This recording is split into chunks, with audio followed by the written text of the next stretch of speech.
Buenas tardes a todos, bienvenidos a esta nueva sesión de nuestro curso Derecho Probatorio.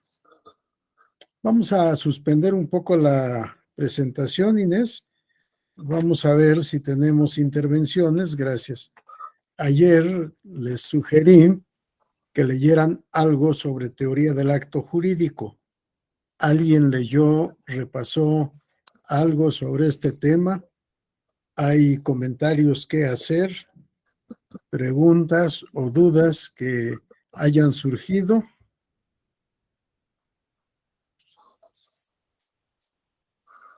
A ver, dígame, ¿quién sí leyó algo sobre teoría del acto jurídico?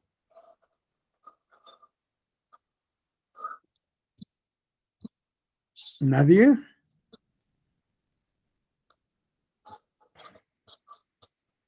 Me preocupa. La única forma de aprender es estudiando.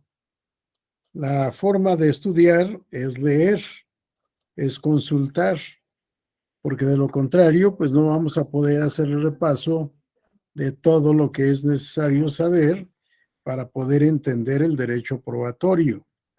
Pero además, en términos generales, la teoría del acto jurídico es sumamente importante para el cumplimiento de nuestras funciones, ya sea en los tribunales electorales, en los institutos electorales, en los partidos políticos, en donde estemos, porque toda la materia electoral se lleva a cabo en torno al acto jurídico, obviamente acto jurídico electoral. ¿Alguien me puede decir o me quiere decir qué es el voto?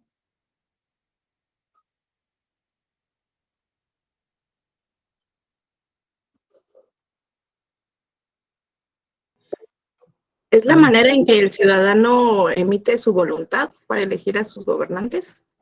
Carla, otra vez, que no te escuché. Que, bueno, desde mi punto de vista, el voto es la forma en que los ciudadanos manifiestan su voluntad para elegir a sus representantes, ahora sí, quien nos va a gobernar. Correcto, pero creo que alguien más había dicho algo o escrito algo como mensaje.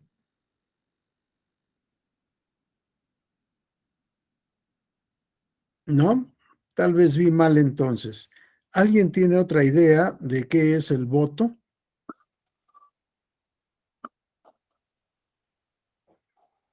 ¿Qué les parece si leemos el artículo 35, fracción primera de la Constitución y el artículo 36? No recuerdo si en el 36 es la fracción segunda. Tienen acceso, pueden consultar la Constitución para que podamos leer estos artículos.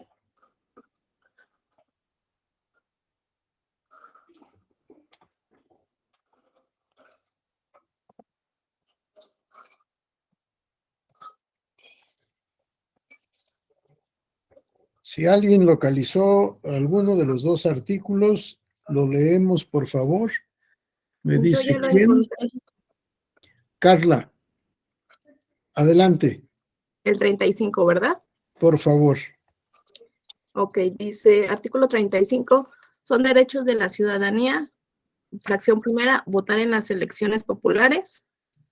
La fracción segunda es poder ser votada en condiciones de paridad para todos los cargos de elección popular, teniendo las calidades que establezca la ley, el derecho de solicitar el registro de candidatos y candidatas ante la autoridad electoral corresponde a los partidos políticos, así como a los ciudadanos y las ciudadanas que soliciten su registro de manera independiente y cumplan con los requisitos, condiciones y términos que determina la legislación. Esa es la fracción primera y segunda. ¿Continúo leyendo, doctor?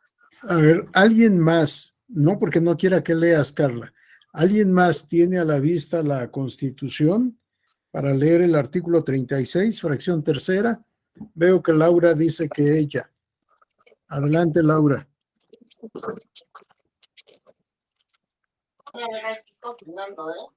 Artículo 36. Son obligaciones del ciudadano 1. Inscribirse en el catastro de la municipalidad, manifestando la propiedad del mismo ciudadano que tenga la industria, profesión o trabajo que subsista, así como también inscribirse en el Registro Nacional de Ciudadanos en los términos que determinen las leyes. La organización y el funcionamiento permanente del Registro Nacional de Ciudadanos y la expedición del documento que acredite la ciudadanía mexicana son servicios de interés público y, por tanto, responsabilidad que corresponde al Estado y a los ciudadanos en los términos que establezca la ley. Fracción segunda, alistarse en la Guardia Nacional. Fracción tercera, votar en elecciones populares en los términos que señala la ley. Correcto. Vamos a quedarnos hasta ahí. Lo que queríamos era artículo 35, fracciones 1 y 2, y artículo 36, fracción segunda. Y no memoricé el nombre de quien me dijo, citando los dos artículos, votar es un derecho y una obligación. Yo no le llamo obligación, sino deber jurídico.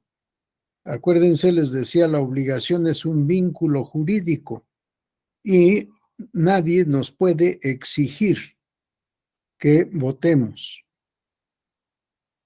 La obligación, como vínculo jurídico, concede al acreedor el derecho de exigir al deudor que lleve a cabo la conducta debida.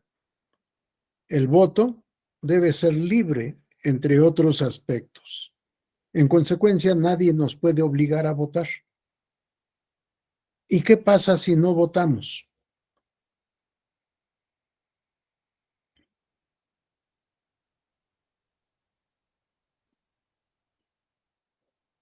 ¿Qué pasa si no votamos? ¿No pasa nada?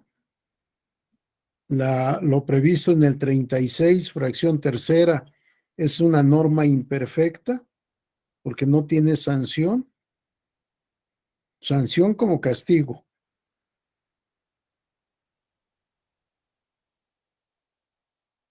¿Todos estamos de acuerdo en que no hay sanción?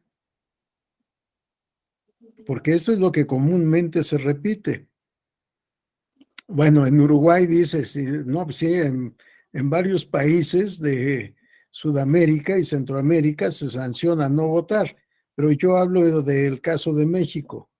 Ah, eres de Uruguay, Jean Paul. Con razón, tú me diste la respuesta de que votar es un derecho y un deber o una obligación, como comúnmente se dice. Sí, para mí es un deber jurídico y no una obligación.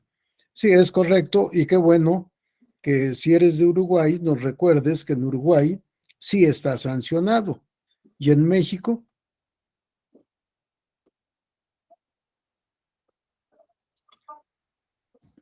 No, en México no está regulado la sanción. Vamos a leer el artículo 38, fracción primera de la Constitución. Si alguien más tiene a la vista la Constitución, que lea, por favor. El 38, fracción primera. Por favor. Ok, dice 38. Los derechos o prerrogativas de los ciudadanos se suspenden por falta de cumplimiento sin causa justificada de cualquiera de las obligaciones que impone el artículo 36. Esta suspensión durará 1 año y se impondrá además de las otras penas que por el mismo hecho señalare la ley. Gracias, Fernanda. Para que vean que sí hay sanción. Si no cumplimos el deber jurídico de votar, seremos suspendidos en nuestros derechos políticos y derechos electorales también, por supuesto, que son parte de los derechos políticos, hasta por 1 año, o sin el hasta, por 1 año. La norma constitucional es categórica, se suspenden por 1 año. Y estamos hablando de suspensión de derechos políticos. Un derecho político es ocupar cualquier cargo en el gobierno, sea poder ejecutivo, poder legislativo o poder judicial, o incluso en los órganos con autonomía constitucional. Y esto que nos han dicho muchas veces de que no hay sanción no es cierto. si hay sanción y está prevista en la Constitución, lo que podemos decir es que no está prevista qué autoridad va a aplicar la sanción. Sin embargo, si algún ciudadano invoca esta circunstancia omisiva de que otro ciudadano o ciudadana no votó y por tanto que se le aplica directamente la norma constitucional, se puede hacer efectiva esa sanción. Sí, no voy a entrar a mayor análisis del tema, ya lo platicaremos en otra ocasión, porque mi preocupación o sugerencia original fue: vamos a estudiar acto jurídico. Decía Carla, es una manifestación de voluntad. ¿Sí? Votar es acto jurídico. Por tanto, podemos analizar el acto de votar como acto jurídico, con elementos de existencia y requisitos de validez. A ver, me pregunta, no sé cómo se pronuncia tu nombre, Ja Asadi, ¿así se pronuncia o cómo es? No sé si no tenga, no tienes, bueno, ya otro día me dirás cómo se pronuncia tu nombre, Ja Asadi, hasta donde alcanzo a leer. Permíteme que difiera la respuesta a tu pregunta. Tal vez veamos hoy esta parte o quizá hasta mañana, pero guarda la pregunta y la vuelves a formular en su momento, por favor, porque vamos a tener respuesta, por supuesto, a esto que estás preguntando. Si la pregunta es ¿y qué pruebas se pueden ofrecer? Sí. Adelante, Carla. Gracias, doctor. Bueno, yo leí un poco sobre el acto jurídico y lo que me llamó la atención fue una definición que encontré de, de Julien Bonecas, creo que Sí, así se pronuncia, sí, y me llamó la atención porque lo relacioné más o menos con lo que estuvimos viendo el día de ayer, sí, porque hace referencia o dice que es una manifestación exterior de voluntad bilateral o unilateral, cuyo objeto directo es engendrar, fundado en una regla de derecho o en una institución jurídica, en contra o a favor de una o varias personas. Un estado, es decir, una situación jurídica permanente general, o por el contrario, un efecto jurídico limitado que se reduce a la formación, modificación o extinción de una relación de derecho. Entonces yo al momento que leí esta definición me recordé la clase que vimos ayer en relación a los requisitos que debe de tener tanto la demanda como la contestación, ¿no? ¿Por qué? Porque se tiene que expresar de manera adecuada lo que se pretende, en su caso de la demanda, qué es lo que buscamos, ¿no? Y en su caso, al contestar la demanda, es buscar la manera en que se pueda ahora sí contrarrestar eso, y en su momento para que la autoridad pueda determinar si esa cuestión jurídica se tiene que modificar, extinguir bueno, es lo que hace en su momento la sala, ¿no? Revoca, modifica o confirma, ¿no? Es lo que quería yo compartir. correcto. ¿En dónde leíste a Bonecas? ¿En qué obra? ¿O es citado por otro autor? Es citado por otro autor, encontré bueno, estuve leyendo, es como un tipo, reseña que habla sobre el acto jurídico y el hecho jurídico.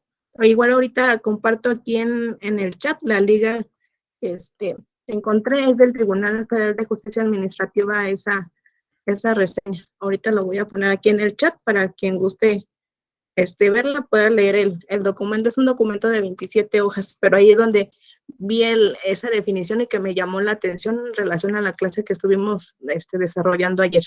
Correcto, gracias, Carla. Sí, pocos hacen referencia a situaciones, relaciones y estados jurídicos en México. En México casi no se explica de esa manera, se quedan solo en derechos y obligaciones. Les decía, casi nadie habla de deberes. Yo soy de los pocos, si no es que el único, que habla de deberes jurídicos y no de obligaciones. Y tengo un libro publicado recientemente por Tirant Loblanche que titulé Conceptos Jurídicos Elementales. Y ahí viene la definición de acto jurídico. Jean-Paul o Jean, no vi si eres Jean-Paul o es el nombre, lo estoy diciendo mal. Lo que nos dices no es un concepto completo, porque si no tenemos los tres elementos, que es manifestación de voluntad, que puede ser unilateral o plurilateral, no solo bilateral, plurilateral, con la intención de generar consecuencias de derecho, sancionada por una norma jurídica. Si no enunciamos estos tres elementos, no estamos definiendo el acto jurídico. Algunos autores a esta sanción normativa le denominan licitud del negocio jurídico o licitud del acto jurídico, que es diferente a la licitud en el objeto, motivo o fin, que ahí es simplemente un requisito de validez. ¿Por qué me interesa la teoría del acto jurídico? Porque les decía, todo en nuestro ámbito de actividades de ejercicio profesional es en torno a hechos y actos jurídicos. Preguntaba, ¿qué es votar? Votar es un acto jurídico. En mi libro, Lecciones de Derecho Electoral y Democracia Participativa, que es una compilación de artículos publicados en la revista Siempre, trato el tema. Voto como acto jurídico. Y hago el análisis de los elementos de existencia y requisitos de validez.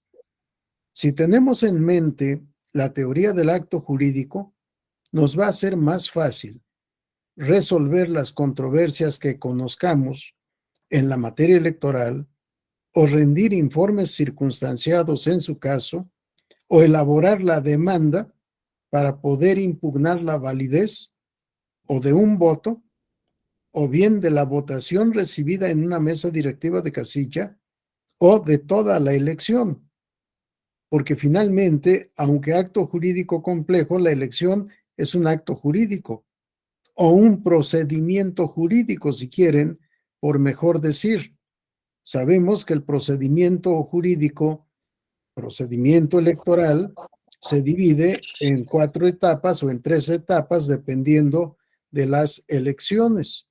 La etapa preparatoria o de preparación, la jornada electoral, la etapa de resultados y declaraciones de validez, y en su caso, la etapa de cómputo nacional de la elección de presidente de la República y calificación de la elección para poder declarar su nulidad o reconocer su validez. Y, por supuesto, hacer la declaratoria de elección presidencial o de presidente de los Estados Unidos mexicanos y de presidente electo en favor de quien resulte con el mayor número de votos en nuestro sistema de mayoría relativa. Traten de estudiar esta teoría del acto jurídico, es sumamente importante y les va a facilitar mucho el trabajo. El hecho de que yo haya estudiado por muchos años no es presunción, era mi actividad diaria también, porque fui profesor de Derecho Civil por 35 años en la Facultad de Derecho de la UNAM. Tenía que estudiar teoría del acto jurídico. Y eso a mí me facilitó muchísimo el trabajo, primero como secretario general de acuerdos, o primero como secretario de estudio y cuenta en el Tribunal Contencioso Electoral, como magistrado en el Tribunal Federal Electoral, como secretario general de acuerdos en el Tribunal Electoral del Poder Judicial de la Federación y durante los 10 años que fui magistrado de sala superior. Estudien teoría del acto jurídico, no se van a arrepentir nunca, con independencia de a qué se dediquen. Jean Paul, ¿estás en México o estás en Uruguay? Si se puede saber, por supuesto, no es necesario. Si no quieres contestar, también es tu derecho no contestar.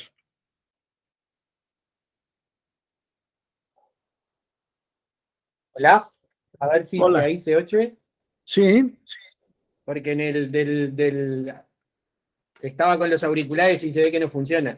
No, estoy en Uruguay, hombre, ¿en qué parte de Uruguay? Montevideo. Extraordinaria ciudad, a mí me encanta.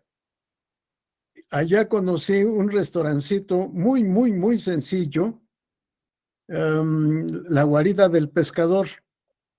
Ah, Y sí, ahí, sí. y ahí conocí un vino que yo no conocía, o de una uva que no conocía, que creo que solo en Uruguay existe actualmente, la uva Tanat. Sí, claro, es el Tanate es el vino uruguayo por excelencia, la uva que solo hay acá en Uruguay, sí, sí. Sí, hombre, me da gusto, Jean Paul, y qué bueno que estés con nosotros en esta actividad. No pensé que llegáramos fuera de las fronteras de México, aunque claro, este sistema nos permite estar en cualquier parte. Gracias, Jean Paul, muy amable. Me Por hiciste favor. recordar mi estancia en Montevideo. Creo que he estado en 2, 3 ocasiones, no recuerdo ya exactamente, en actividades electorales. No sé si conociste a don Carlos Urruti, que Sí, fue, claro, pues, yo soy funcionario de la Corte Electoral de Uruguay hombre, don Carlos era extraordinario. y fue presidente y yo amigo del nieto y bueno, lo conocí porque yo entré a la Corte Electoral por el ministro Urruti, presidente Urruti. Lo recuerdo Y con sí, mucho sí, cariño. sí, aparte perdón Sí, el doctor Urruti escribió más sobre el sistema electoral uruguayo para el extranjero que en Uruguay, porque en Uruguay no escribió nada, pero en el extranjero era uno de los más grandes, perdón por el tapajé, pero era uno de los más grandes electoralistas y de los que más sabía de derecho electoral. Fue presidente, entró como portero, o sea, él a los 14 años quedó huérfano de ambos padres sí. y entró a la Corte Electoral llevando papeles y llegó a ser presidente de la Corte. Y Sí. bueno, en Uruguay le debemos a Urruti el haber inventado, usted lo sabrá, la cuarta acta, con la cual en Uruguay hubo una dictadura que quiso instaurar una constitución y Urruti fue el que inventó la cuarta acta a los efectos de que lo que se resolvía, el resultado de ese plebiscito del 80 no se pudo hacer fraude porque él inventó el sistema de cuarta acta, que es la garantía del sistema electoral uruguayo hasta hoy. Fabuloso, no sabía esto último. Sí supe de su intervención, pero no de la cuarta acta. Un día nos platicarás qué es eso, Jean Paul. Me Sí, recordaste a un gran amigo, extraordinario. Me hizo una pregunta difícil, pero que venía de su experiencia. Me dijo, ¿puedes definir en 2 o 3 palabras la función del secretario general de acuerdos? Y le dije, Carlos, con mucho gusto. Me dijo, ¿cuál? Le dije, fedatario jurisdiccional. Me dijo, extraordinario. Llevé muy buena relación con don Carlos, era mayor que yo, por supuesto. Fue 25 años secretario general de la Corte Electoral del Uruguay. Sí, me sí, acuerdo muy bien. presidente, ministro y presidente. Sí, pero antes fue secretario. Sí, fue secretario del Estado desde que asumió en el 67 hasta el 85. Sí, me dijo, fui 25 años secretario. Le dije, Carlos, ¿y eso fue penitencia o fue maldición? No. Me dijo, ¿cómo te atreves? En fin, vamos a regresar a lo nuestro. Una disculpa a todos, pero don Carlos Urruti era de los que más sabía en América Latina de derecho electoral. Y era una persona extraordinariamente amable, de un carácter extraordinario, Y algo que nunca voy a olvidar, decía porque era admirador de Carlos Gardel, cada día que pasa, Gardel canta mejor. En fin, vamos a regresar. Una disculpa para todos, porque estas cosas nos quitan tiempo, pero son parte de la vida. Bien. Sí, Gardel es uruguayo, pues sí. Aunque los argentinos digan otra cosa y los franceses también. Bien, vamos a regresar a nuestros temas. Estudien, por favor, teoría del acto jurídico, si les es posible. Permítanme un segundo nada más para conectar y no me vaya a quedar sin batería para conectar mi computadora.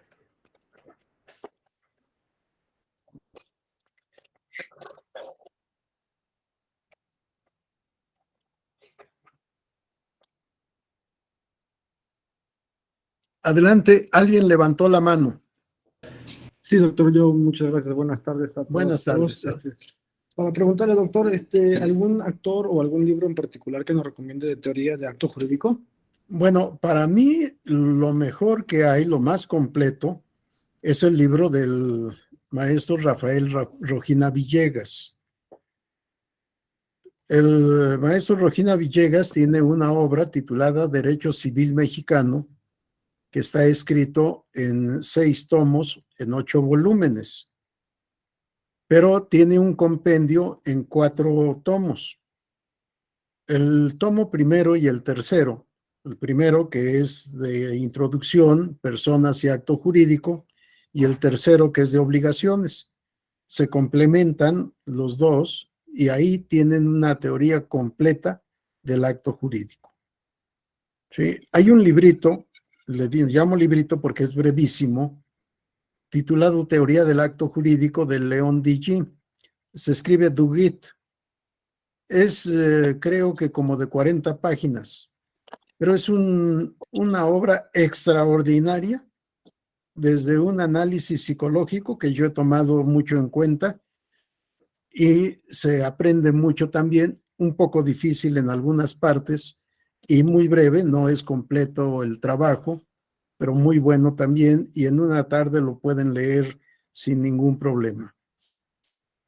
Pero para tener el concepto completo, el conocimiento completo, el libro de Rafael Rojina Villegas, para mí el mejor. Pero cualquier libro que quieran leer, que quieran consultar, adelante. Bien, algún otro comentario? ¿Alguna otra? Ahí tiene, Jean-Paul escribió Duguit, que es como se escribe León, tal como suena, Duguit es el apellido, y es un buen libro de teoría del acto jurídico. Gracias, Jean-Paul. Bien, ¿alguien más, algo más antes de continuar? Bien, vamos a continuar, Inés, con la presentación, por favor. Creo que nos quedamos por la lámina 18 o 19, algo así por el estilo. Vamos a iniciar un nuevo tema.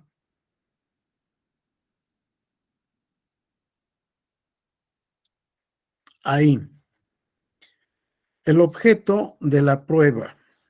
¿Cuál es el objeto de la prueba? Porque en esto la doctrina y la jurisprudencia también tienen interesantes discusiones.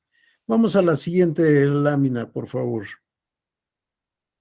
Vean lo que establece nuestra Ley General del Sistema de Medios de Impugnación en materia electoral. Artículo 15, párrafo 1, son objeto de prueba los hechos. Mal dice el legislador controvertibles. No, en todo caso son los hechos controvertidos. Pero lo que me interesa de momento es la primera aseveración. ¿Sí? Son objeto de prueba los hechos y no lo será el derecho. Es norma expresa, es norma vigente. A ver, Jean-Paul nos está compartiendo, creo que varias obras de obligaciones o de derecho civil. Parece que por por los temas que toca, es derecho civil. Ah, son los que yo dije. Bueno, perfecto. Gracias, Jean-Paul. Bien, decíamos entonces, Eduardo Couture, uruguayo, pregunta, ¿qué se prueba? Y nos dice, al formular esta pregunta y la respuesta, nos estamos refiriendo al objeto de la prueba. Y por eso el título que he puesto en esta lámina y en la nota introductoria. Y la ley, nuestra ley procesal electoral federal, establece que son objeto de prueba los hechos y una afirmación atrevida no lo será el derecho. Pero normalmente cuando estudiamos en las escuelas y facultades de derecho, nos enseñan esto que parece verdad. Son objeto de prueba los hechos, no es objeto de prueba el derecho.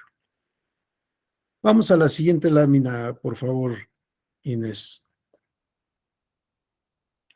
Y si consultamos nuestro Código Federal de Procedimientos Civiles, que es de aplicación supletoria en materia electoral, nos vamos a encontrar con estos dos artículos, 86 y 86 bis. Solo los hechos estarán sujetos a prueba. Así era el texto original. Sin embargo, por reforma posterior, se agregó, así como los usos o costumbres en que se funde el derecho. No son usos o costumbres que dan fundamento al derecho, sino que es el derecho que da fundamento a la pretensión. Usos y costumbres es derecho consuetudinario. Usos y costumbres son derecho. Si recordamos la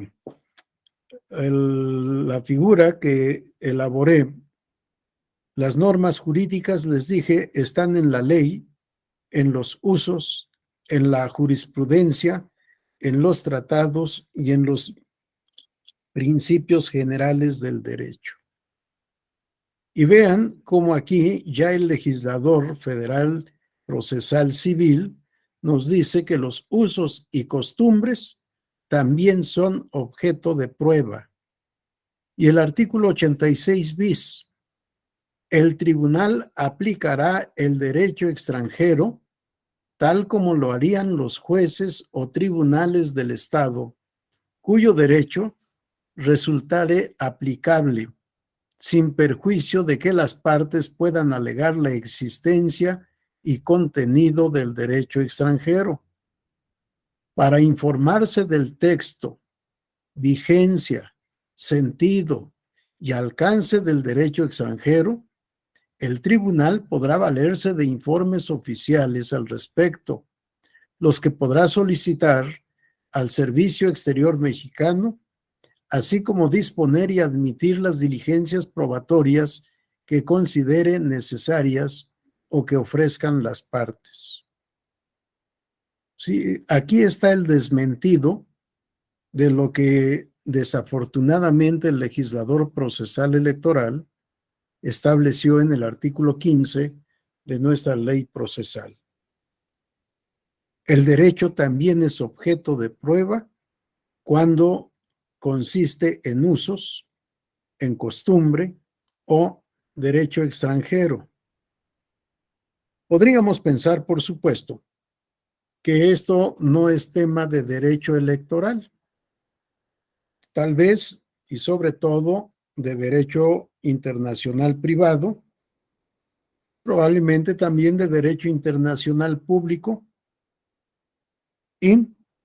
pero no de derecho electoral. Sin embargo, no olvidemos que actualmente tenemos el tema del voto de los mexicanos residentes en el extranjero y un tema que no hemos abordado, el voto de los extranjeros residentes en territorio nacional. ¿Por qué nada más nuestros nacionales residentes en el extranjero pueden votar y por qué no pueden votar los extranjeros que están en nuestro país residiendo de manera permanente y que seguramente lo están haciendo, además, generando fuentes de riqueza, fuentes de trabajo y pagando, en su caso, los impuestos, lo que implica que están sometidos a las autoridades nacionales. ¿Por qué no tener derecho a votar? Y al votar en estas circunstancias, quizá tuviéramos que aplicar un principio del derecho internacional, que es el principio de reciprocidad. Y quizá tuviéramos que conocer el derecho del país correspondiente. Si es un tema que no debemos de dejar a un lado, el conocimiento y la aplicación del derecho extranjero, con independencia de que el hecho de poder participar en elecciones de otros países en calidad de observadores, pues lo menos que nos requiere es el conocimiento del derecho extranjero, aunque por supuesto no tiene efectos procesales, pero sí que sepamos a qué elecciones vamos, qué es lo que vamos a decir, qué es lo que podemos decir, qué es lo que podemos hacer, con independencia también de nuestros foros internacionales de intercambio de experiencias. Hace varios años tuve la oportunidad de estar en Montevideo como ponente en un congreso internacional. No recuerdo qué aniversario de justicia electoral se conmemoraba en la República del Uruguay, y fui a presentar una ponencia relacionada con la jurisprudencia electoral de México y una serie de experiencias compartidas interesantes entre todos. Es importante tener el conocimiento de que el derecho también es objeto de prueba. Y nuestro Código Procesal para el Distrito Federal, también de orden civil, vamos a la siguiente lámina, Inés, reitera lo que prevé el Código Federal. El artículo 284, casi con las mismas palabras: solo los hechos estarán sujetos a prueba, así como los usos y costumbres en que se funde el derecho. 284 bis, el tribunal aplicará el derecho extranjero tal como lo harían los jueces del Estado cuyo derecho resultare aplicable, sin perjuicio de que las partes puedan alegar la existencia y contenido del derecho extranjero invocado. Para informarse del texto, vigencia, sentido y alcance del derecho extranjero, el tribunal podrá valerse de informes oficiales al respecto, pudiendo solicitarlo al Servicio Exterior Mexicano o bien ordenar o admitir las diligencias probatorias que consideren necesarias o que ofrezcan las partes. Vamos a la lámina siguiente, por favor, Inés. Vean esto que ya tiene un buen tiempo, casi 40 años. La Convención Interamericana sobre Prueba e Información acerca del Derecho Extranjero, adoptada en la Asamblea de la Organización de Estados Unidos, celebrada en Montevideo, República Oriental del Uruguay, el 8 de mayo de 1979, suscrita por México el 3 de agosto de 1982, aprobada por la Cámara de Senadores de México, por supuesto, por decreto publicado en el Diario Oficial de la Federación el 13 de enero de 1983. El viernes cumplirá 40 años de haberse publicado, y se publicó la Convención Interamericana sobre Prueba el 29 de abril de 1983. Y sin embargo, en nuestras escuelas y facultades de Derecho, seguimos afirmando que el derecho no es objeto de prueba. Y si recordamos el texto, regresamos a la lámina del Código Federal de Procedimientos Civiles, por favor, Inés. Si vemos el artículo, no, está más adelante. Perdón, Es más adelante, es por la 21 o 22 tal vez. Ahí están. Aquí estamos en el Distrito Federal. ¿Es una antes o dos antes? Aquí está. Vean qué es lo que vamos a saber. Nos vamos a informar del texto de la ley extranjera, si está vigente o no, pero sentido y alcance. ¿Sí? ¿Qué es lo que se ha entendido en ese país de origen que establece el precepto o los preceptos invocados? ¿Qué es lo que han sustentado los tribunales competentes de ese país? E incluso, ¿qué es lo que dicen los teóricos? ¿Qué es lo que dicen los académicos de ese país respecto de esas disposiciones o de esa disposición?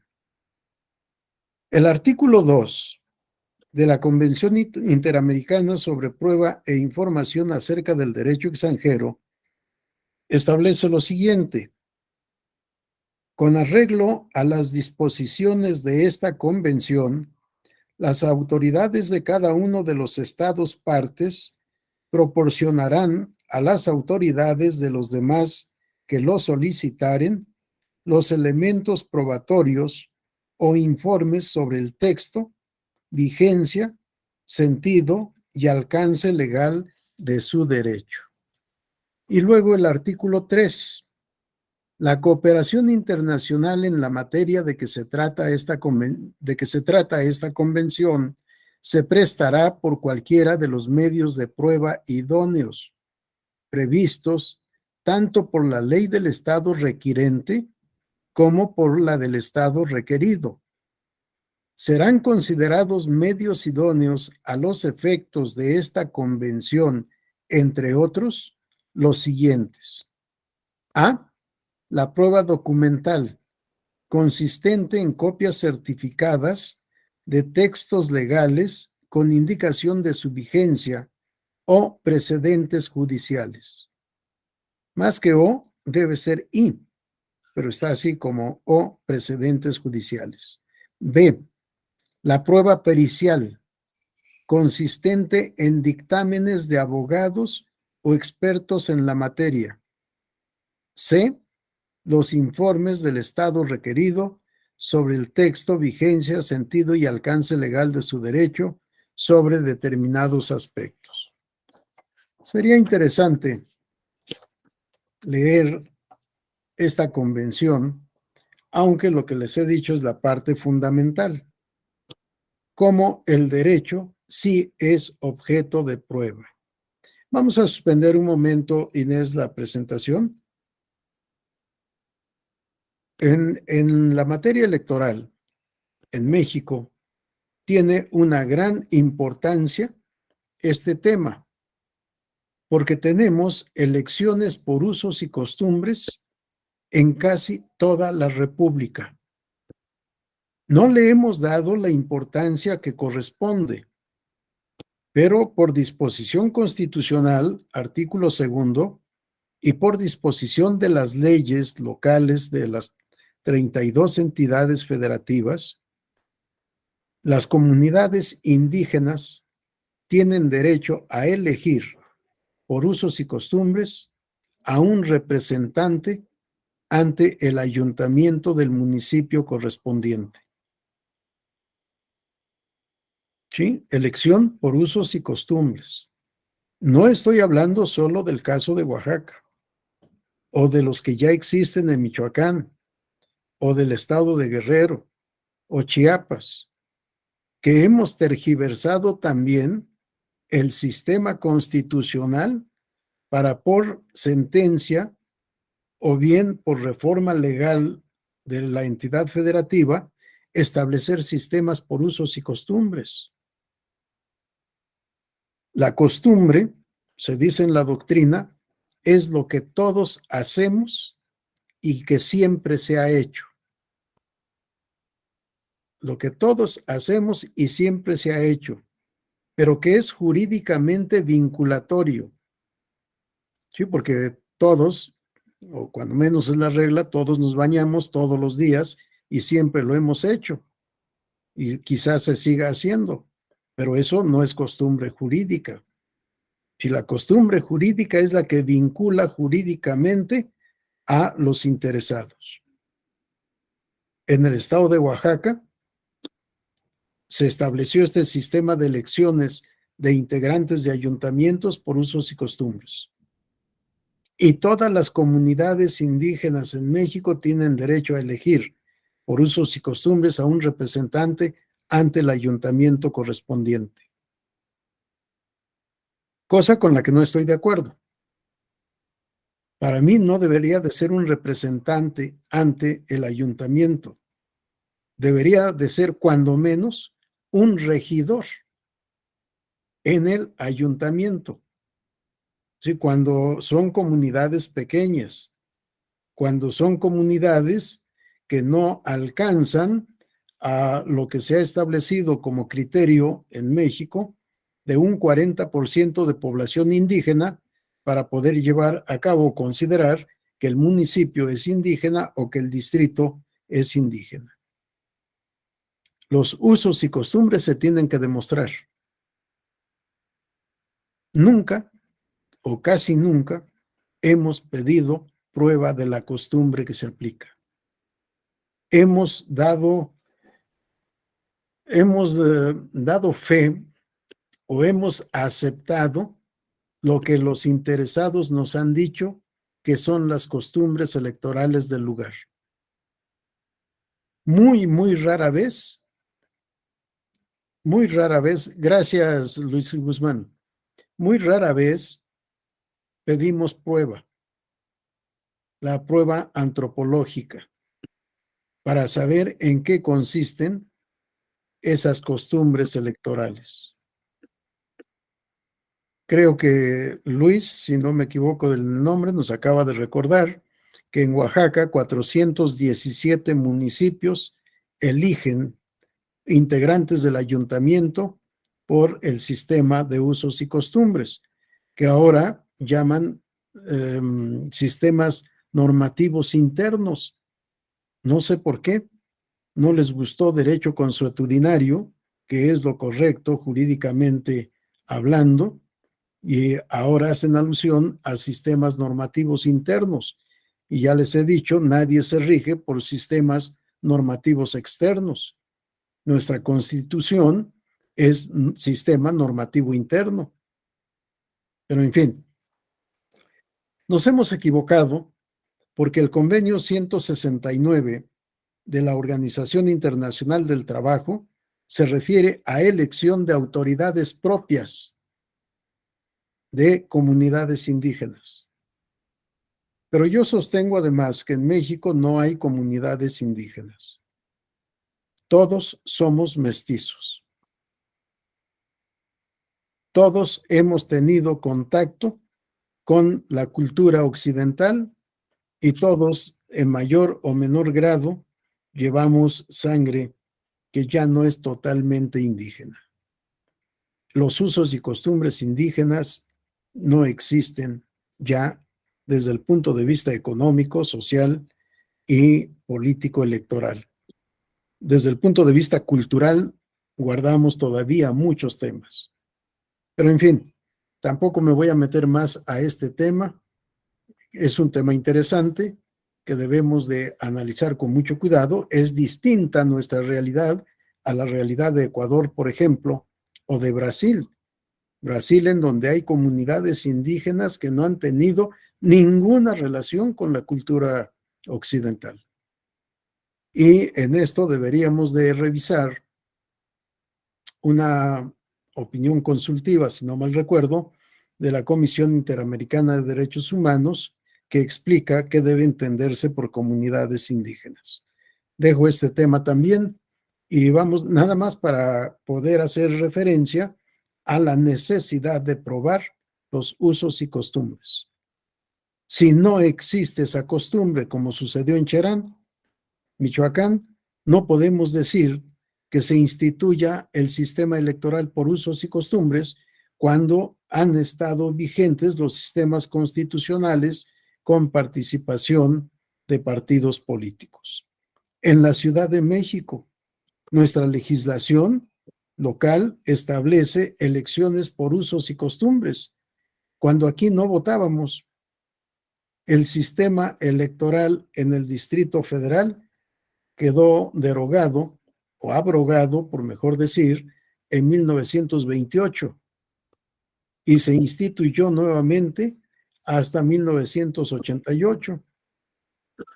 ¿Qué costumbres electorales podemos invocar? Además, no teníamos autoridades electas, eran autoridades designadas por el presidente de la República. Por constitución, el presidente era el gobernador del Distrito Federal y delegaba el ejercicio del gobierno en un jefe del departamento del Distrito Federal. Ni siquiera era una entidad federativa, sino un departamento, sede de los poderes federales. Y el jefe del departamento del Distrito Federal delegaba su función en cada circunscripción, denominada delegación en esa época, en un delegado.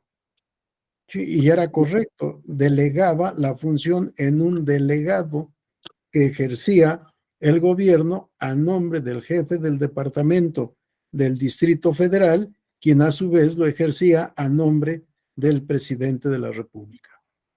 Así que si de 1928 a 1988 no hubo elecciones, ¿cuáles elecciones por usos y costumbres? Y sin embargo, en nuestra legislación electoral local tenemos el sistema de usos y costumbres. Dejo el tema, salvo que alguien tenga alguna pregunta, observación o comentario que hacer. Si no, vamos a continuar para poder abarcar todos los temas que todavía nos faltan. Bien, parece que no tenemos intervenciones. Regresábamos a la parte en que estábamos, Inés, por favor, en el Convenio Interamericano sobre Prueba del Derecho Extranjero.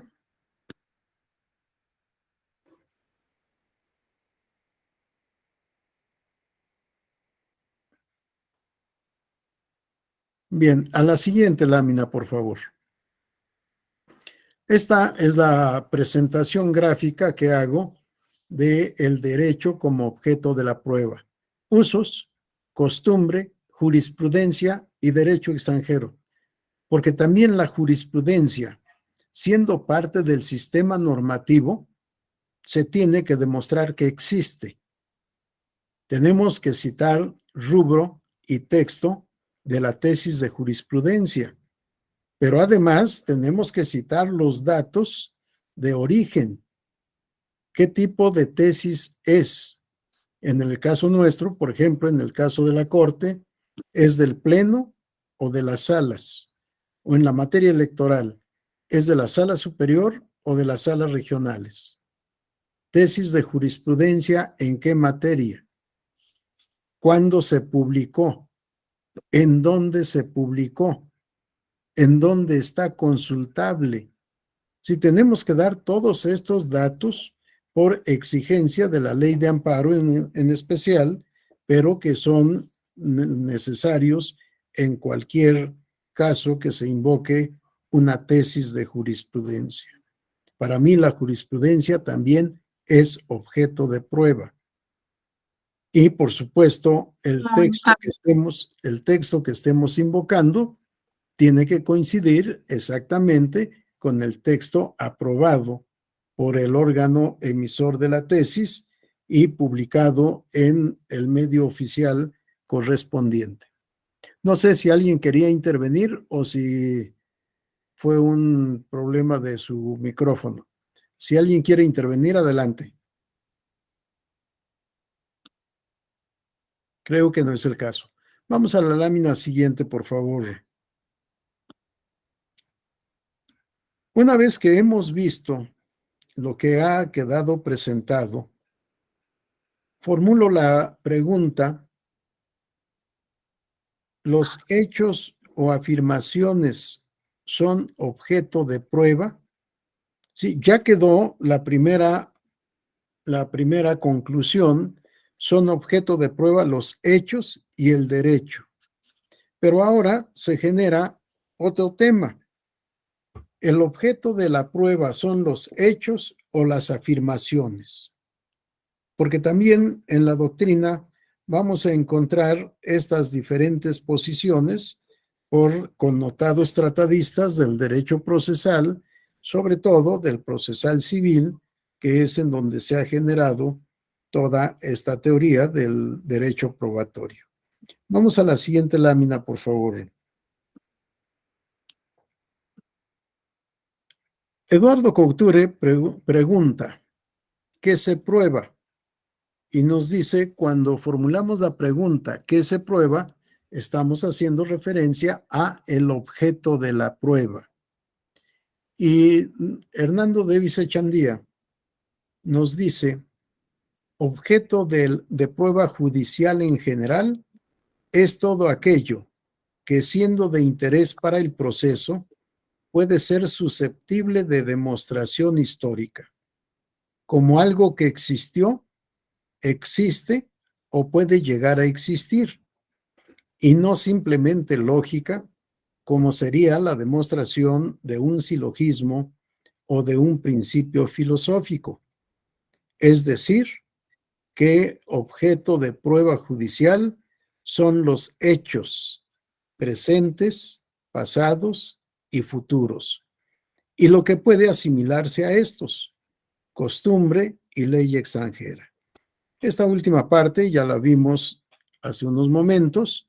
Me quedo solo con la aseveración de Hernando Davis Echandía en su obra Teoría General de la Prueba Jurídica, tomo 1, la que consulté es la 5ª edición, en edición hecha en Colombia hace poco más de 20 años.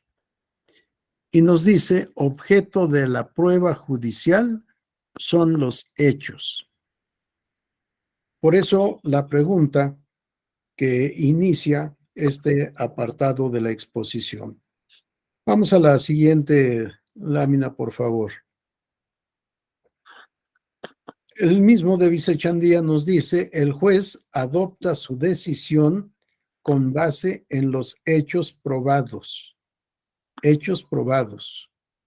Y en la regla que establece la carga de la prueba sobre los que se dejaron de probar, que a su vez se aplica a los hechos que constituyeron el presupuesto fáctico de las normas legales, invocadas por las partes, o que aquel debe aplicar oficiosamente. Como han demostrado Rosenberg, Kelly, Carneluti y otros grandes juristas, la carga de la prueba no se distribuye en razón de las afirmaciones o negaciones de las partes, sino de los hechos que la norma jurídica por aplicar contempla como presupuesto para que se surtan sus efectos jurídicos. En la doctrina prevalece sin duda el concepto que ve en los hechos el objeto de la prueba, incluyendo en ellos la ley extranjera, la costumbre, y hace referencia a otras fuentes de normas jurídicas o bien de derechos y deberes en el sistema jurídico colombiano. Lo que me interesa es reiterar lo que ya dijimos en la cita anterior. Objeto de prueba, los hechos. ¿Con base en qué va a dictar su sentencia al juzgador? Con base en los hechos probados. Va a tomar en cuenta la carga de la prueba. Va a tener presente quién cumplió la carga de la prueba y quién la incumplió. Por eso se hace referencia a los hechos que se dejaron de probar. Hechos que constituyeron presupuesto fáctico de las normas legales que han invocado las partes o de las normas legales que debe aplicar el juzgador al momento de dictar sentencia. Y todavía reitera, La carga de la prueba no se distribuye en razón de las afirmaciones o negaciones, sino de los hechos que la norma jurídica por aplicar contempla. Vamos a la diapositiva siguiente, por favor, Inés. Santiago Sentís Melendo nos dice en su obra La prueba, los grandes temas del derecho probatorio sobre el objeto de la prueba, y vean la contundencia de su afirmación. Santiago Sentís Melendo para mí es uno de los grandes procesalistas de nuestro sistema romanista, y por eso lo cito, y vean la diferencia con lo que ha dicho Davis Echandía, que para mí es uno de los mejores procesalistas de la actualidad. No es raro, y hasta es lo corriente, que se nos diga, se prueban hechos. No, los hechos no se prueban, los hechos existen. Lo que se prueba son afirmaciones que podrán referirse a hechos. Las afirmaciones normalmente, generalmente, se refieren a hechos. De ahí viene la confusión que hace decir que se prueban hechos. Se prueban afirmaciones. La prueba es verificación y la verificación se ha de referir a afirmaciones. Vean cómo tenemos la gran diferencia en estas dos posiciones que no son más que ejemplificativas de dos tendencias doctrinarias distintas, de dos escuelas distintas. Los hechos son objeto de prueba, dicen unos. Los otros dicen no, los hechos no se prueban, los hechos existen. Lo que se prueba son afirmaciones. Que estas afirmaciones son relativas a pruebas, puede ser. También puede ser afirmación relativa al derecho, y ya lo vimos también en su momento. Vamos a la diapositiva siguiente, por favor. Nuevamente Sentís Melendo en otros párrafos de su obra. La prueba es verificación de afirmaciones. Ya la prueba como resultado, la prueba como consecuencia. Nos dice, la prueba es verificación de afirmaciones formuladas por las partes relativas en general a hechos y excepcionalmente a normas jurídicas que se realizan utilizando fuentes, las cuales se llevan al proceso por determinados medios. En brevísimos renglones, Sentís Melendo ya trató muchos temas, con diferencia también. ¿Le molesta, Leo?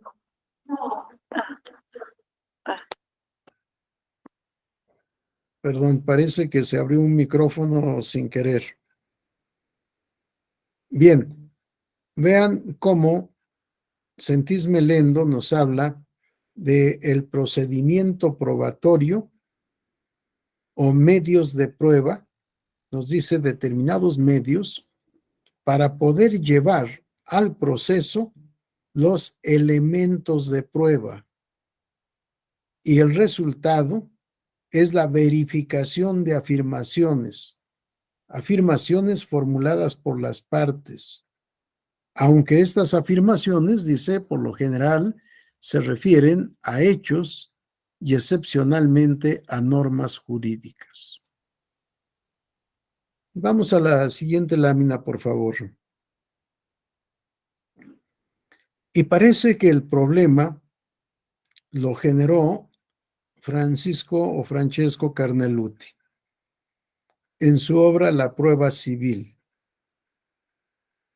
En el lenguaje común, dice Carneluti, prueba se usa como comprobación de la verdad de una proposición. Solo se habla de prueba a propósito de alguna cosa que ha sido afirmada y cuya exactitud se trata de comprobar.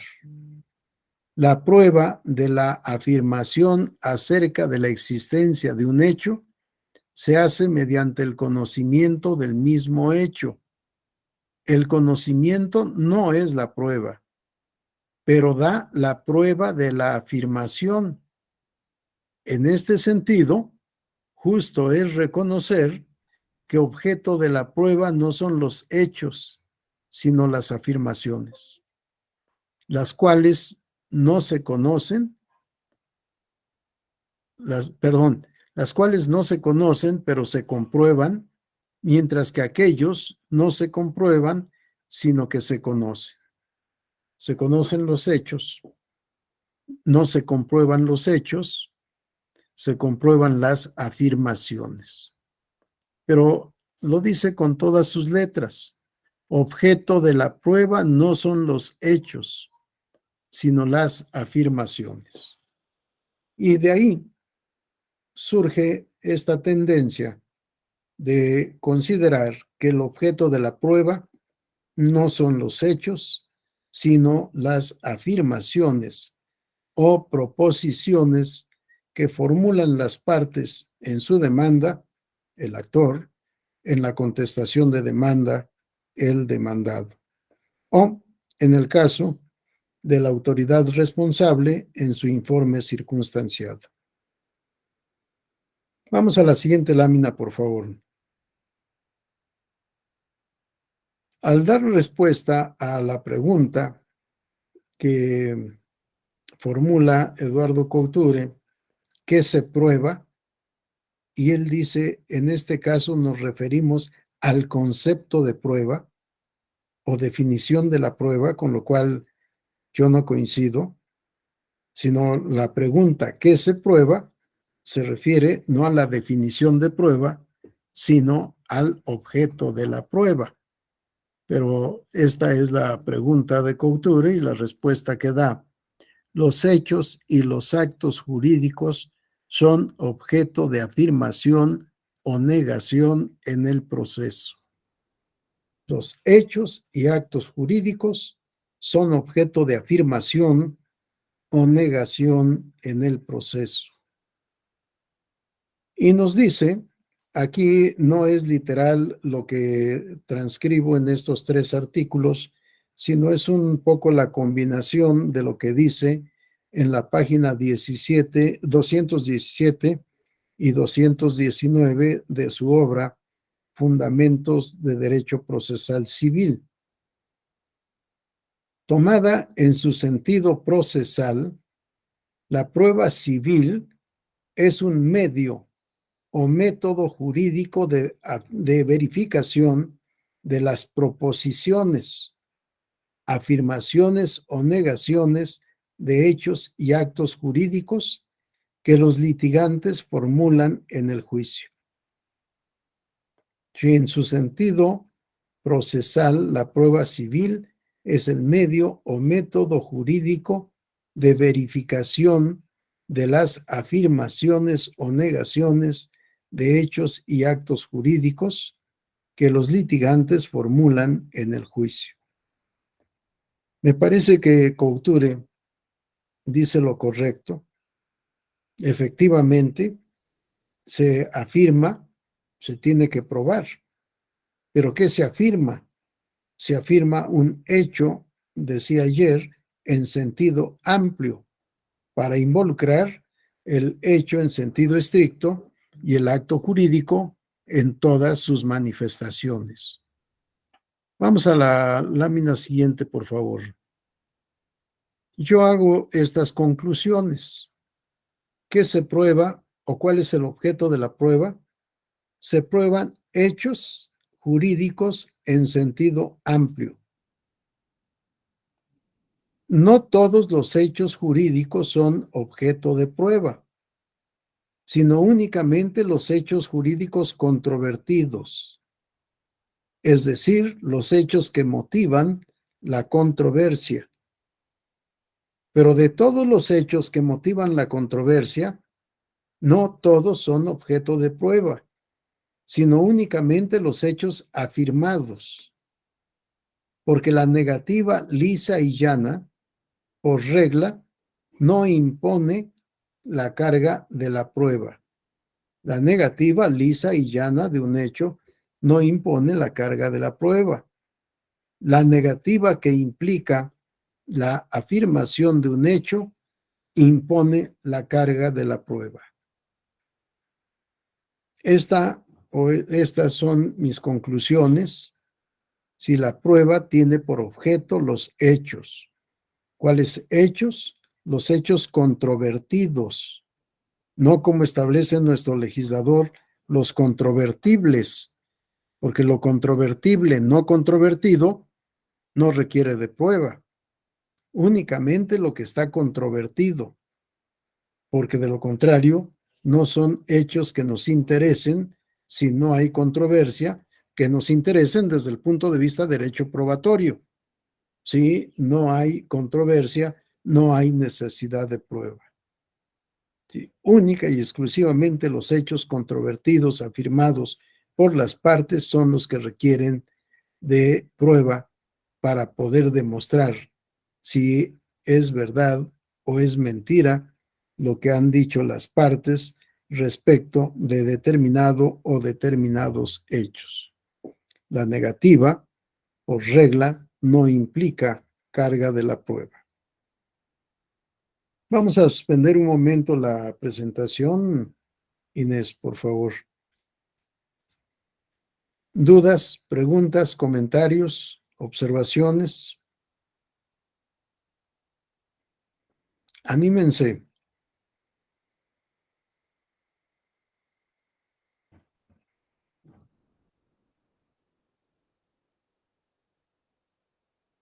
Adelante, Luis.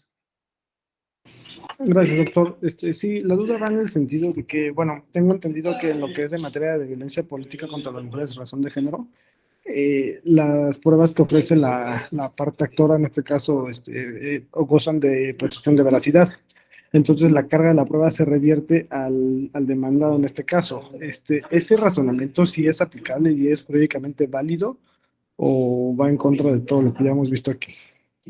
Gracias, Luis. Esto lo vamos a ver sobre todo cuando analicemos el tema carga de la prueba. Yo no considero que haya una reversión de la carga de la prueba. Sí, pero primero necesitamos saber qué es la carga de la prueba para luego saber a quién corresponde esa carga de la prueba. Sí, pero no comparto la opinión de que en el caso de violencia política en contra de las mujeres por razón de género haya una reversión de la carga de la prueba. Sí, para mí no es así, pero lo vamos a comentar en su momento. ¿Alguna otra intervención? ¿No? Bueno, sé que los temas no son sencillos, es además quizá mucha información en poco tiempo. Para mí tampoco ha sido fácil.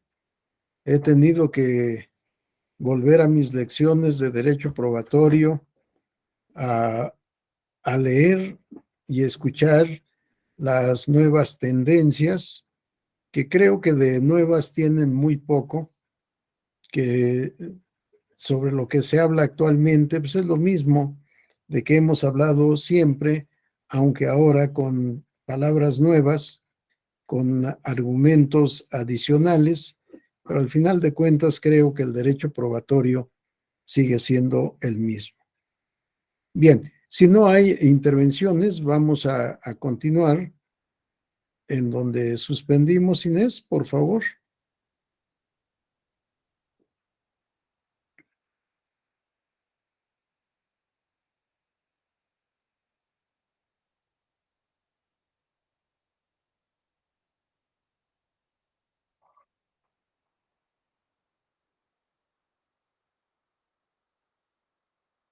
¿Tenemos algún problema con la presentación, Inés?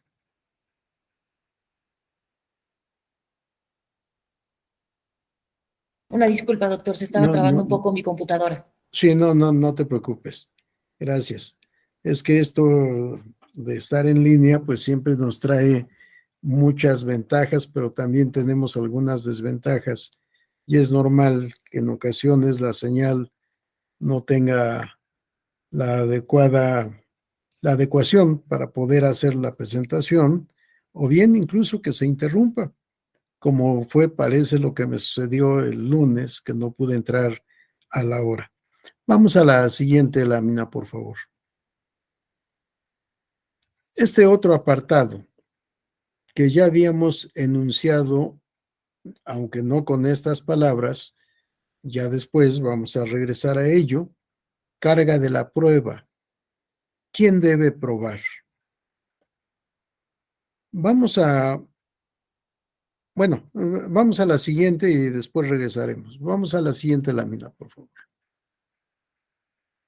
Para poder saber en qué consiste la carga de la prueba, es pertinente hablar de la carga procesal. La mayoría de los procesalistas que he consultado considera que en el derecho procesal no existen obligaciones, que no existen propiamente derechos, sino en su caso cargas procesales. Y se ha hecho un estudio amplísimo de la carga procesal, que para mí no es otra cosa que un deber jurídico. Claro, con características especiales, y vamos a ver lo que nos dice Eduardo Couture de la carga procesal. La carga procesal puede definirse como una situación jurídica instituida en la ley consistente en el requerimiento de una conducta de realización facultativa normalmente establecida en interés del propio sujeto y cuya omisión trae aparejada una consecuencia gravosa para él. Si carga procesal, situación jurídica instituida en la ley consistente en el requerimiento de una conducta de realización facultativa, normalmente establecida en interés del propio sujeto y cuya omisión trae aparejada una consecuencia gravosa para él. Vamos a la siguiente lámina, por favor. Ante la pregunta, ¿quién debe probar? Nos dice Eduardo Couture, estamos haciendo alusión a carga de la prueba. Enrique Paillás nos dice, en el proceso civil, el juez solo puede resolver secundum allegata et probata. Dado el sistema dispositivo, el conocimiento del facta probandi debe serle proporcionado al juzgador mediante la actividad probatoria de las partes. Esa actividad de las partes no implica un deber de probar, sino que es una carga, esto es, el peso que recae sobre cada una de ellas, que toma sobre sí el riesgo de la prueba y sufre las consecuencias que le depare su inactividad, pues se expone a una derrota en la litis, al rechazo de su pretensión o de su excepción. Sí insiste este autor en que la prueba es una carga procesal, no un deber jurídico, no un deber procesal, y no lo dice, pero mucho menos una obligación. Vamos a la lámina siguiente, por favor. Hernando Davis Echandía, en este inciso relativo a la carga de la prueba, nos dice, la carga de la prueba determina lo que cada parte tiene interés en probar para obtener éxito en el proceso. Es decir, cuáles hechos entre los que forman el tema de la prueba. En ese proceso, necesita cada uno que aparezcan probados para que sirvan de fundamento a sus pretensiones o excepciones, sin que se trate de una obligación o deber. Sí, es enfático, es claro, no se trata de una obligación o de un deber jurídico, sino de una carga jurídica. Sí, y le dice al juez cómo debe fallar en caso de que esas pruebas falten. Se trata, por tanto, de una noción que es subjetiva, porque contempla la situación que las partes tienen a cada hecho que requiera prueba, aunque ésta puede ser suministrada por la parte contraria o por el juez oficiosamente, pero que también es objetiva, por cuanto consiste en una regla de juicio que determina, seguimos a la otra diapositiva, que determina el sentido de la decisión cuando falta la prueba. Además, es concreta respecto de las partes, ya que se refiere a hechos precisos y es más singularizada, pues establece cuáles de los varios hechos que forman el tema de la prueba en el proceso interesa a cada parte. Mas es también abstracta respecto del juez, porque es una regla de juicio de alcance general sobre la manera como debe decidir el juez a falta de prueba, y no se conjunta de reglas concretas para los diversos procesos, y no un conjunto, perdón, de reglas concretas para diversos procesos. Vamos a la siguiente lámina. Bueno, no, ya vamos a regresar.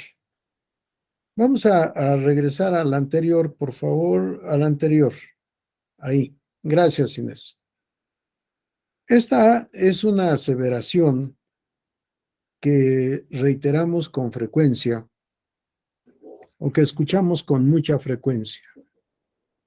El juez debe resolver según lo alegado y probado en juicio. Nos dice Paillas, secundum allegata et probata. Y vean, dice, esa actividad probatoria de las partes no implica un deber de probar, sino que es una carga. Esto es, el peso que recae sobre cada una de ellas, que toma sobre sí el riesgo de la prueba y sufre las consecuencias que le depare su inactividad, su omisión. ¿Qué sucede si teniendo la carga de la prueba, no prueba, no ofrece, no aporta pruebas? ¿Qué pasa en ese caso concreto? ¿Cómo ha de resolver el tribunal? Y vamos a la lámina siguiente nuevamente, por favor, Inés. Y me parece mucho más enfático de Vicechandía. La carga de la prueba determina lo que cada parte tiene interés en probar. Esto me parece acertado, pero fuera de tiempo. La carga de la prueba determina lo que cada parte tiene interés en probar. ¿Para qué? Para obtener éxito en el proceso, es decir, para obtener una sentencia favorable. ¿Qué es lo que le interesa probar al actor para que la sentencia del tribunal le favorezca? ¿Qué es lo que debe probar el demandado para que la sentencia del tribunal le favorezca? La carga de la prueba determina lo que cada parte tiene interés en probar. Me parece una posición iusprivatista que está alejada ya en el tiempo de la realidad jurídica actual. Si le interesa cuáles son los hechos o cuáles hechos entre los que forman el tema de la prueba en ese proceso necesita cada uno que aparezcan probados para que sirvan de fundamento a sus pretensiones o excepciones. Vamos a regresar muchas láminas atrás, por favor, Inés. Es casi al principio en donde citamos el artículo 260, si no mal recuerdo.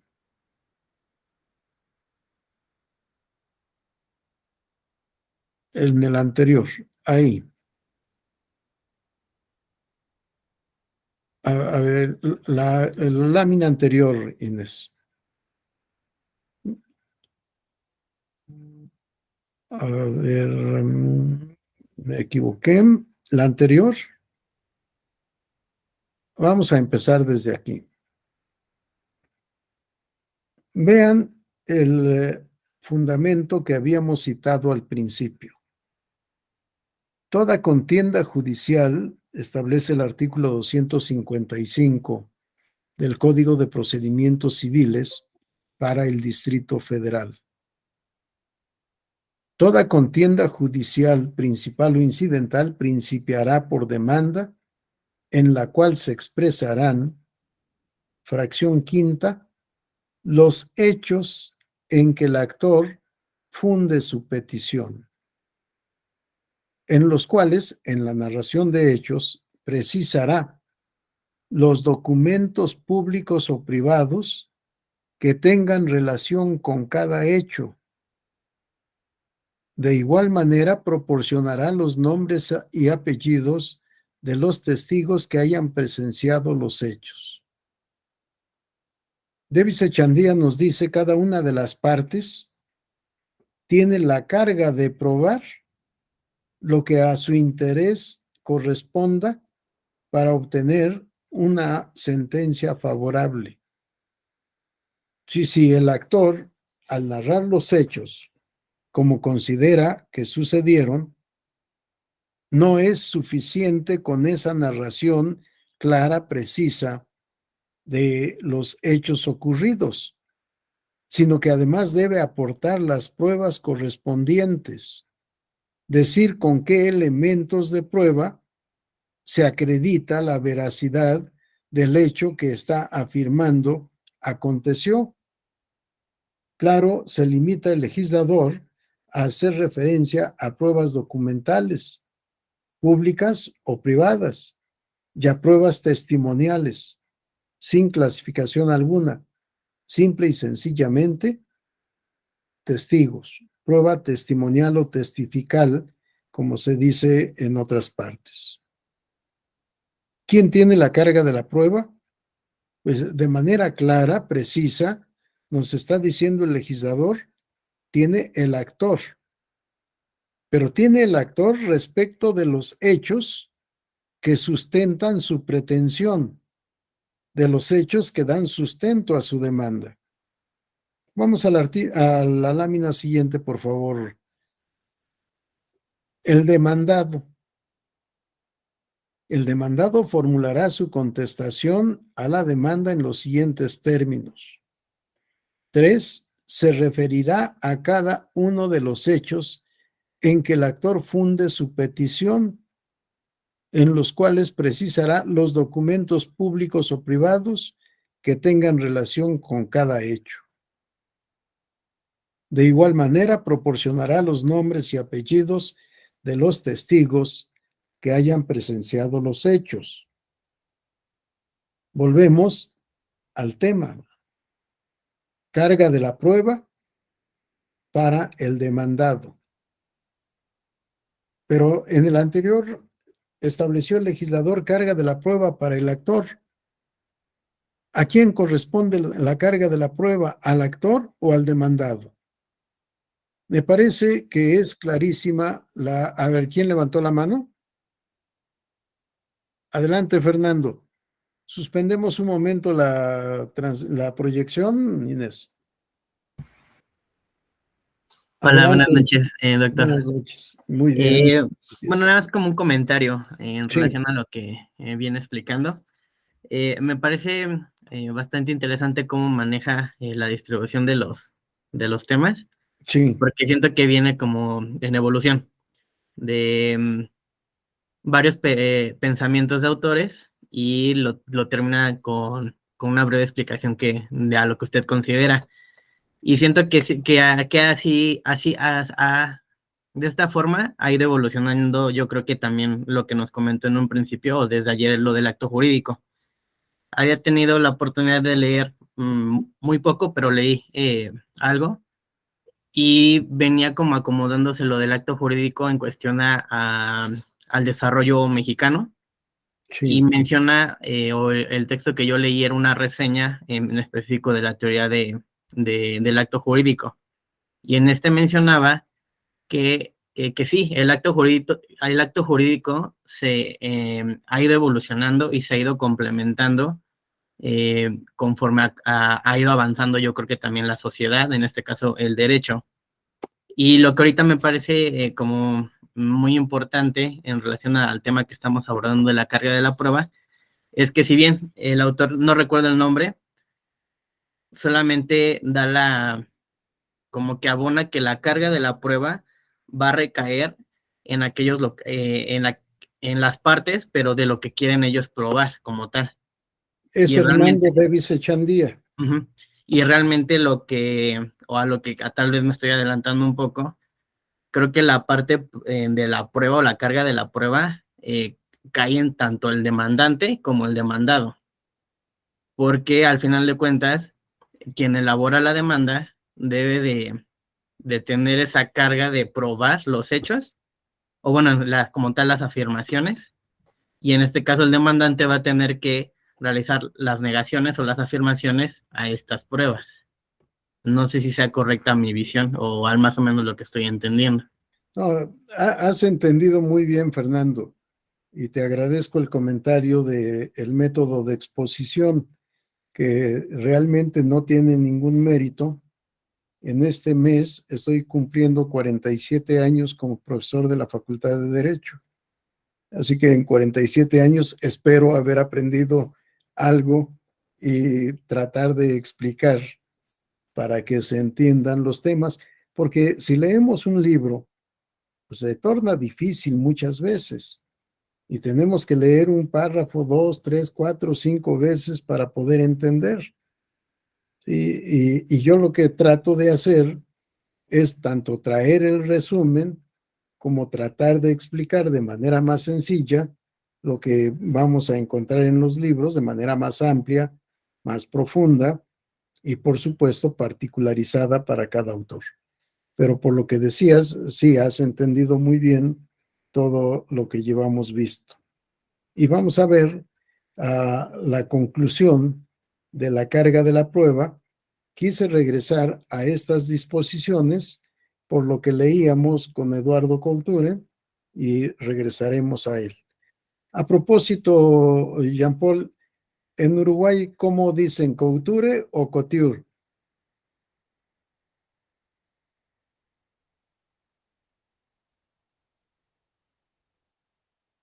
Sí, no, no te escuchamos. ¿Ahí? ¿Hola? Sí, ahora sí. En Uruguay le decimos couture. Ajá. Yo sé por otros procesalistas, por mis maestros, que decía soy couture porque soy uruguayo, no soy francés o Exacto. italiano o algo así por el estilo, ¿no? Él Y por decía que eso, era couture, y algunos le dicen, algunos profesionalistas dicen couture, pero él decía que era couture. couture, exacto. Gracias, Jean-Paul. Siempre saber de primera mano es mejor. Bien, vamos a regresar a la presentación, Inés, por favor. Por lo que estamos viendo, la carga de la prueba corresponde a uno y a otro. Sí, todavía no hemos dado una conclusión, una definición. Ya vimos en términos del Código de Procedimientos Civiles para el Distrito Federal quién es el que debe probar, y lo veíamos con relación al actor y al demandado. Ahora vamos a la lámina siguiente por favor. El Código de Procedimientos Civiles, déjenme ver si aquí está. Aquí está una parte. Si en el escrito de contestación el demandado no se refiere a cada uno de los hechos aludidos por el actor, confesándolos o negándolos y expresando los que ignore por no ser propios, se tendrán por fictamente confesados por dicho demandado, y esta confesión ficta se podrá tomar en consideración en cualquier estado del juicio y aún en la sentencia definitiva. Aquí tenemos una regla que no es o no puede ser de aplicación estricta, porque si el actor debe probar la veracidad de los hechos afirmados en su demanda, el hecho de que el demandado al contestar no se refiera a determinado hecho y que en principio se tenga por fictamente confesado implícitamente o tácitamente, depende del acervo probatorio en el caso concreto para aplicar o no aplicar esta aceptación o confesión ficta. Vamos después a regresar también a este tema. Por lo pronto, vamos a la siguiente lámina. Esto es más o menos repetición. A ver. Sí, no. Vamos a la siguiente, por favor. A la siguiente. A la que sigue. Ahí. En el artículo 329. La demanda deberá contestarse negándola, confesándola u oponiendo excepciones. El demandado deberá referirse a todos y cada uno de los hechos comprendidos en la demanda, afirmándolos, negándolos, expresando los que ignore por no ser propios o refiriéndolos como crea que tuvieron lugar. Sí, aquí es en donde vamos a entrar ya en la controversia, porque el actor afirmó o negó determinados hechos en su demanda. El demandado, al contestar la demanda, debe referirse a cada uno de los hechos y decir, ¿es cierto? ¿Sí? Afirmándolos. ¿No es verdad? Negándolos. O expresando los que ignore por no ser propios. Ahí normalmente en la práctica decimos, ni lo afirmo ni lo niego porque no es un hecho propio. Y luego, refiriéndolos como crea que tuvieron lugar. Aquí es en donde vamos a entrar en la contradicción y aquí es en donde vamos a generar la incertidumbre del tribunal, porque el actor narra los hechos. Vamos a pensar de manera clara, precisa y sucinta, narra los hechos según él considera que sucedieron. Pero el demandado, al contestar la demanda, puede decir, es cierto, pero no fue así. Fue de esta otra manera. Celebramos contrato. Sí, es cierto, celebramos contrato de compraventa. Pero no es verdad que haya sido con reserva de dominio. Claramente le dije al vendedor que le pagaría dentro de tanto tiempo, pero que me sería entregado el bien vendido o comprado, según la parte en la que nos ubiquemos, con la transmisión de la propiedad. Aquí, cuando explicamos compraventa, nos complicamos mucho la vida para poder llegar a la conclusión de si la compraventa es un contrato translativo de propiedad.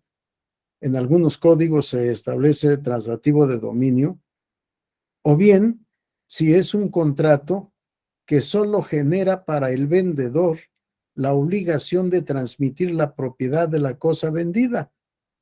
Si no es lo mismo ser translativo de propiedad que solo crear la obligación de transmitir crear la obligación de transmitir la propiedad en un momento posterior.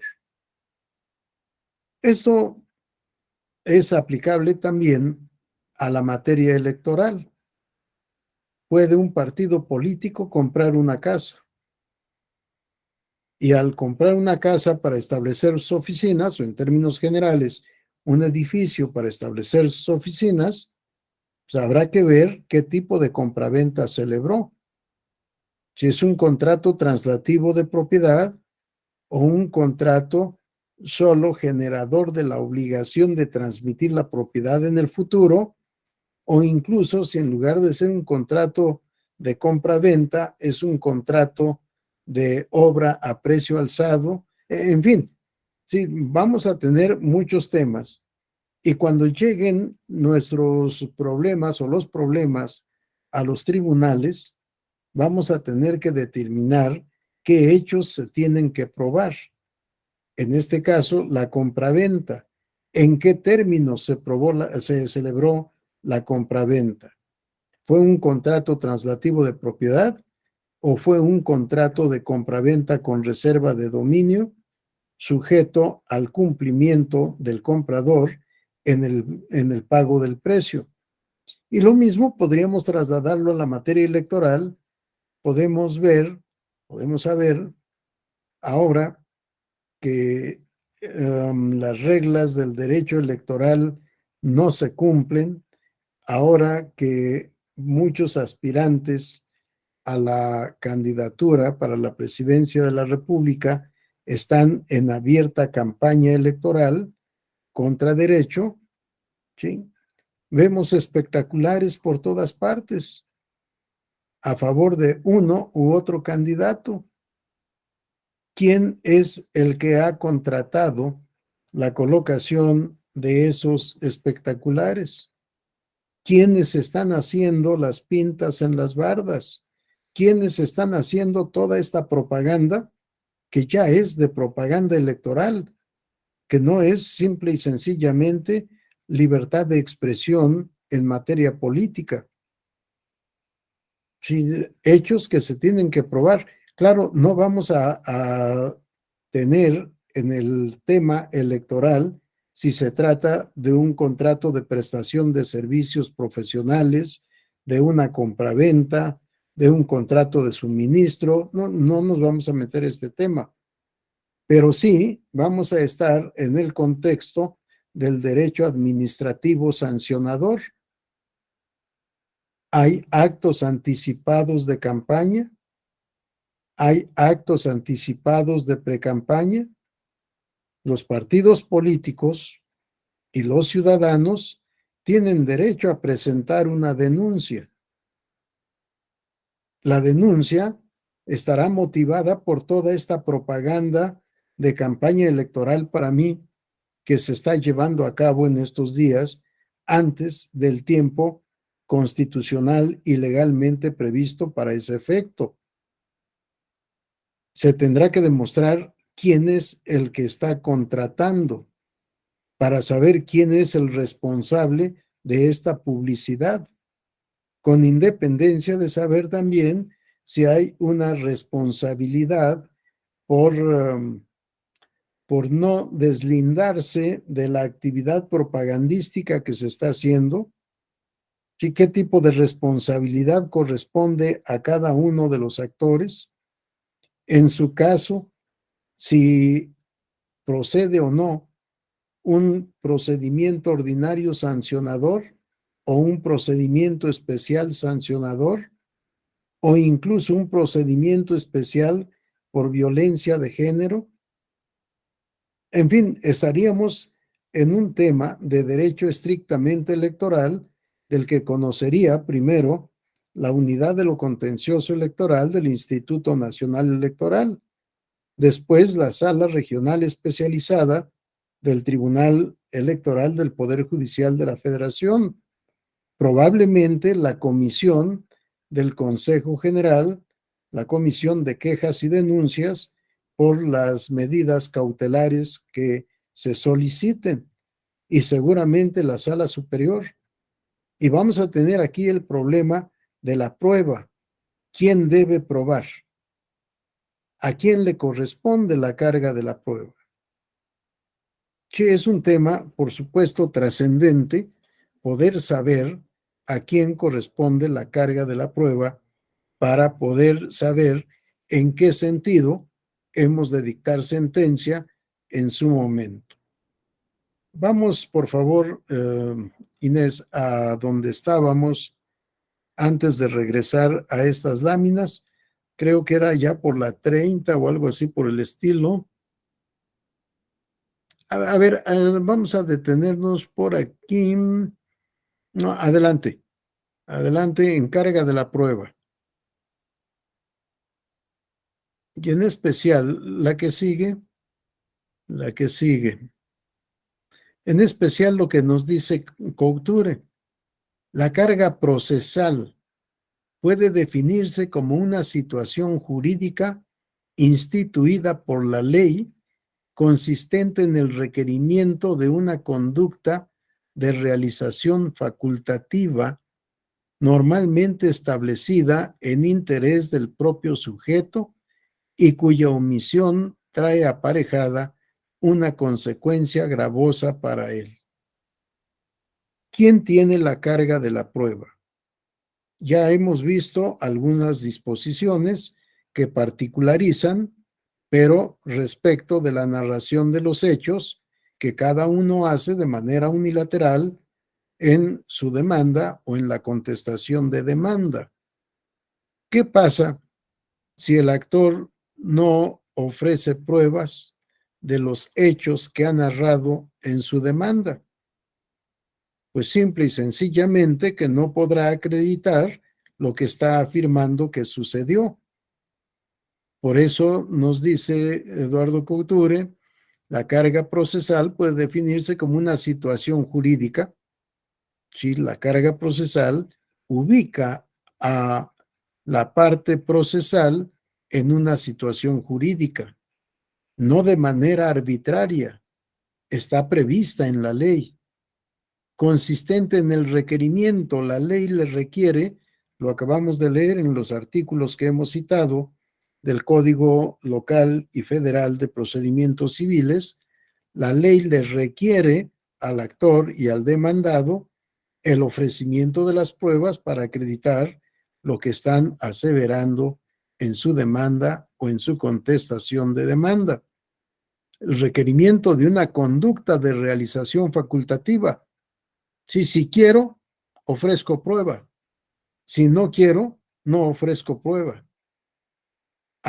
Pero cuidado, nos dice normalmente establecida en interés del propio sujeto. Yo, actor, narro los hechos como considero que sucedieron, pero no tengo prueba y por tanto no ofrezco prueba. Y le digo al tribunal, no tengo pruebas. Bueno, dicen los tratadistas, no tener pruebas o tenerlas y no ofrecerlas es tanto como no tener el derecho. ¿Sí? ¿Va a confiar el tribunal en mi palabra? No, la prueba es justamente porque no es solo la palabra del actor o la palabra del demandado lo que va a determinar la solución de la controversia, sino que se va a determinar por las pruebas que se ofrezcan, aporten, admitan, desahoguen y valoren en el proceso correspondiente.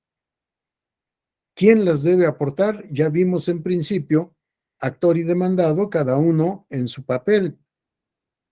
Pero vamos a la lámina siguiente, que nos viene, la que sigue, creo que es la cita del artículo 15 de la Ley General del Sistema de Medios de Impugnación. Aquí está. ¿Sí? En la materia electoral, nuestra ley procesal es clara, es contundente. En el artículo 15, Párrafo 2. El que afirma está obligado a probar. ¿Quién tiene la carga de la prueba? El que manifiesta afirmaciones. Afirmaciones de hecho, por supuesto, de hechos jurídicos, de hechos trascendentes, de hechos controvertidos, de hechos que dan objeto o materia al juicio o proceso. El que afirma está obligado a probar. ¿Es actor? ¿Es demandado o responsable? No importa cuál sea su situación procesal. Lo importante es qué dijo en su comparecencia. Obviamente, nuestro juicio electoral es escrito, la comparecencia es por escrito. ¿Qué afirmó en su escrito de comparecencia? ¿O qué afirmó incluso en el escrito que contiene la resolución o el acto impugnado? Que tiene que ser probado. Y el que tiene que probar en su caso es el que haga afirmaciones relativas a esos hechos en sentido amplio. El que niega, por regla, no tiene la carga de la prueba, a menos de que su negativa envuelva la afirmación de un hecho. Si muchas veces, como abogados, postulantes, tratamos de confundir al tribunal y decimos, niego lisa y llanamente que el candidato registrado reúna los requisitos de elegibilidad. Aparentemente es una negativa lisa y llana, pero ¿será procedente una demanda de esta naturaleza, un juicio, una impugnación? ¿O habrá que requerir al actor que nos diga qué requisito de elegibilidad no está satisfecho? Sí, y entonces el demandante ya no se queda en la manifestación de una negativa lisa y llana, no reúne todos los requisitos de elegibilidad. Actor, ¿qué requisito no está satisfecho? Porque no me vas a obligar a revisar todos los requisitos que debió de haber ya hecho la autoridad administrativa electoral. En el momento en que el partido político o los ciudadanos postulan a un candidato y solicitan que sea registrado como candidato, deben demostrar que se reúnen todos los requisitos de elegibilidad. Y si la autoridad administrativa registró, es porque se satisfacen todos esos requisitos. Si tú dices que no se satisfacen todos los requisitos, dime cuál es el que no está satisfecho. Y si este faltante implica la existencia de un hecho positivo o la afirmación de un hecho, habrá que acreditarlo. Si dijera no cumple todos los requisitos de elegibilidad porque no votó en el pasado procedimiento de revocación de mandato, seguimos en un hecho negativo y tendrá el demandado que acreditar que sí votó. Si no votó, no tengo por qué demostrar que no votó. El que es imputado de la conducta omisiva tendrá que demostrar que sí votó y tiene los elementos suficientes, necesarios e idóneos para demostrar haber cumplido esta obligación o deber jurídico, como yo le denomino. Que en realidad yo hablo de votar no como un deber jurídico, sino como un deber derecho para abarcar los dos aspectos. Pero en fin, este es otro tema que podremos comentar en otro momento. Vamos a quedarnos hasta esta parte. El que afirma está obligado o tiene la carga procesal para utilizar el lenguaje tradicional. Para mí sí es una obligación, pero dicen los tratadistas que no. Bueno, nos quedaremos con la afirmación: el que afirma tiene para sí la carga de la prueba. El que expresa una negación lisa y llana no tiene la carga probatoria. Si nos quedaremos hasta esta parte y continuaremos mañana para agotar este apartado. Les ruego me disculpen, el viernes no voy a poder estar con ustedes, los dejaré descansar.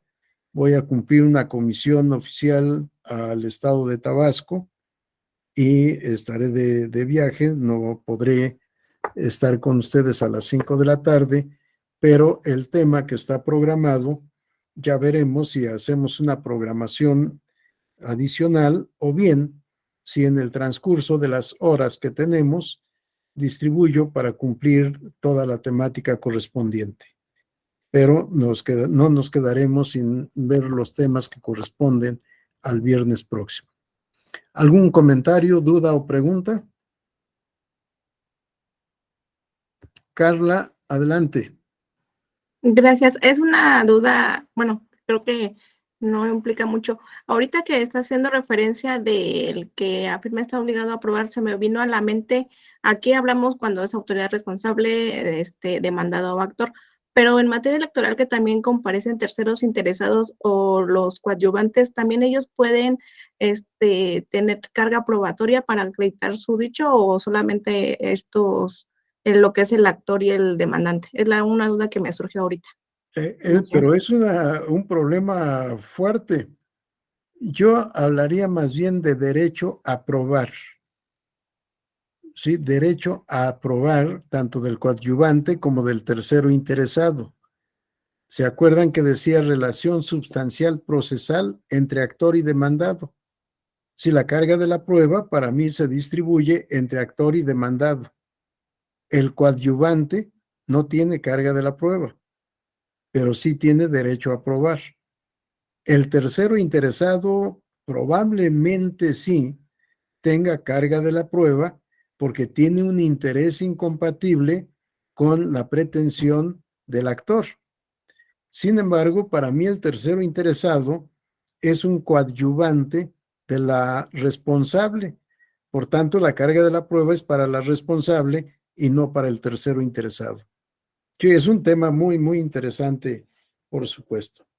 Bien, si no tenemos alguna otra cosa, nos veremos el día de mañana para concluir esta primera parte de nuestro curso y continuaremos el lunes de la siguiente semana. Que tengan buena noche, que descansen, estudien si pueden, lean algo relacionado con estos temas que son interesantísimos de verdad. Gracias, Jean-Paul, muy amable. Saludos hasta Gracias, Montevideo. Hasta Nos luego, vemos. doctor. Hasta luego. Adiós. Gracias a todos, muy amables a Muchas ustedes. gracias, doctor. Gracias a ustedes.